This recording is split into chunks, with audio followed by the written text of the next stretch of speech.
ስሜ አስማ ሁሳም ይባላል። የመጣሁት ከኢራቅ የኢራቅ ስደተኛ ነኝ። ዛሬ ጥሪ ተደርጎልን የመጣ ነው እዚህ ቤተ መንግስት። ጥሪው ስለተደረገልን በጣም እናመሰግናለን።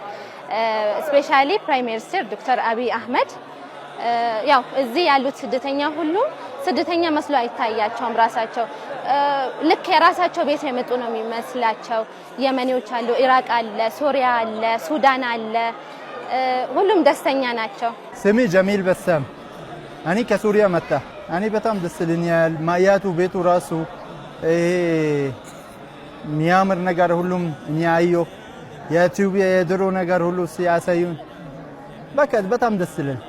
በጣም በሰላም የሚቀበሉ ሰው እንግዳ የሀበሻ ክብር ለሰው ሌላ ሀገር አላየው ማለት ሀበሻ ሰው በጣም ያክብራል።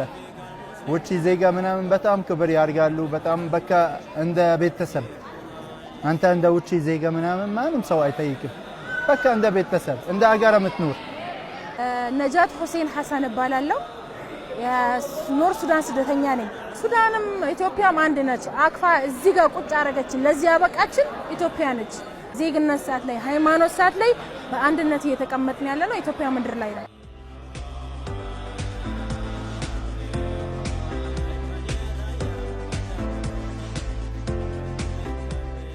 በዓለም ደስ ይለኛል። እዚህ ይሄ አገሪ በቃ የሚሰማኝ ነገር አገሪ እኔ እዚህ ምን ኖሮ 11 አመት ኢትዮጵያ ማለት ባይ ዘ ዌይ ዜግነቴ ሱዳን ስለሆነ አይደለም።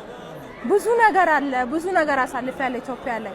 ምን ብትለኝ ስትራብ የማይፈልግ ህዝብ ነው፣ ስትጠማ የማይፈልግ ህዝብ ነው። ይሄ ሁሉ ስደተኛ ተቀብሎ እያኖረ ነው ያለው። ገባክ? አላህ እድሜውን ያርዝምለት።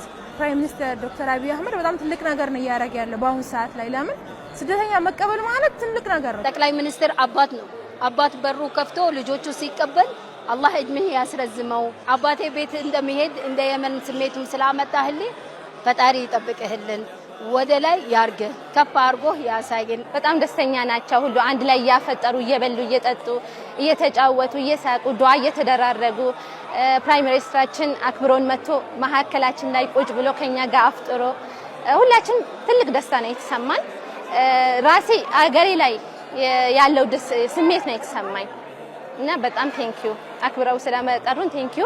ለመላ ሙስሊም እምነት ተከታይ ዓለም ላይ ስፔሻሊ ኢትዮጵያ ውስጥ ረመዳን ሙባረክ ለማለት እወዳለሁኝ። ተቀበለ አላህ ጣዓትኩም።